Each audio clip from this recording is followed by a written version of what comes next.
today is about good and evil in the Islamic scale.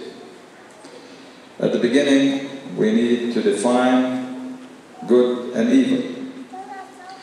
Evil is what is despised to experience physically or intellectually, like consuming what is prohibited of food and drink, and earning from unlawful means, and believing in falsehoods, lying, and practicing bad manners. Good is what is enjoyed of lawful food, drinks, or income, lawful desires, wholesome convictions, righteous deeds, and noble verbal communications. Good and evil are also the characters of those who practice them among men and women, like the just and the unjust, the ignorant and the knowledgeable, the wicked and the righteous, the helpful and the harmful, and the believer and the non-believer. Using Islamic scale to evaluate good and evil, Allah revealed in Surah Al-Ma'idah, verse 100, say, "Not equal are things that are evil and things that are good, even though the abundance of the evil may dazzle you. So be mindful of your duty to Allah, O people of understanding, that you may succeed."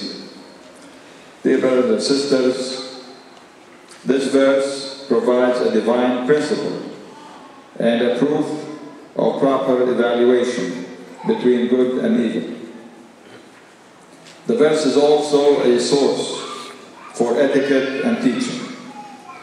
The Quran provided the existence of two opposite truths and discussed the consequential appropriate reward for each of them in this life and in the hereafter.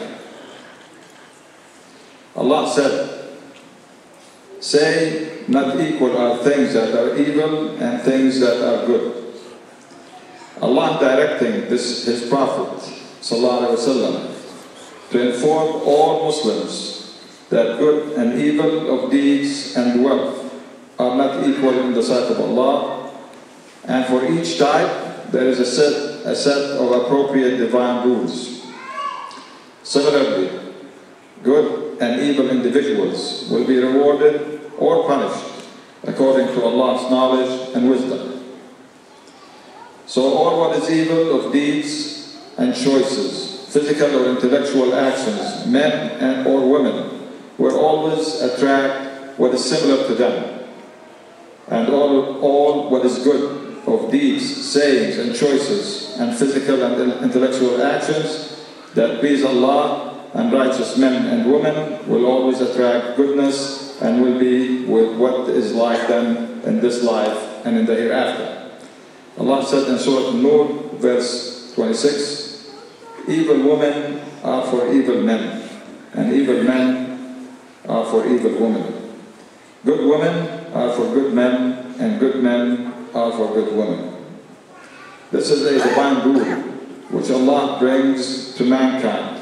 So He makes people who are alike attract and does not equate between good and evil in any way.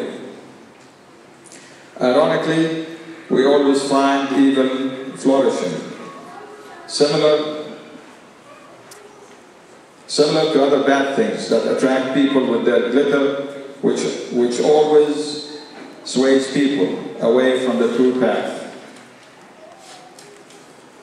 Because of that, Allah reminds people of faith and insight by drawing their attention to that fact, saying, "Even though the abundance of the evil may dazzle you." Allah eliminates any confusion about the false notion that evil is attractive because of what it brings of false abundance and false enjoyment. Because the abundance that is associated with evil will be without the blessing of Allah, which is barakah. So this abundance has no value or benefit. And on the contrary, that abundance will be harmful. On the other hand, Allah praised good and amplified its benefits and value.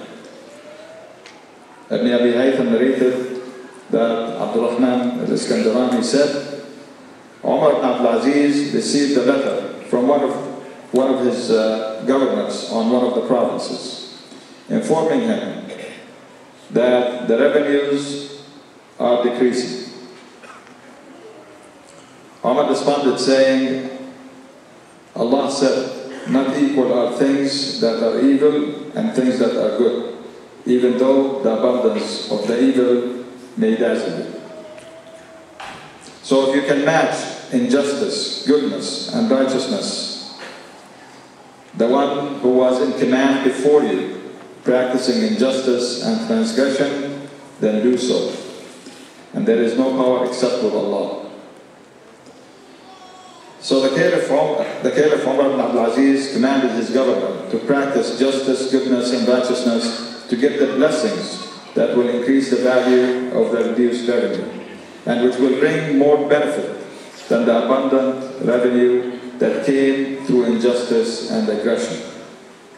My dear brothers and sisters, Quran clarifies that what matters is the quality, not the quantity, as evil will never be equal to good under any circumstances. And the ones that see them equal are people that lack the understanding of the truth and the lack of understanding of the divine laws. But for those who are enlightened with piety, they hold fast to piety as they are always mindful of Allah, as Allah commanded in the end of the verse. Allah said, so be mindful of your duty to Allah, O people of understanding, that you may succeed. When you are mindful of Allah, you can see the truth and see the consequences of every action.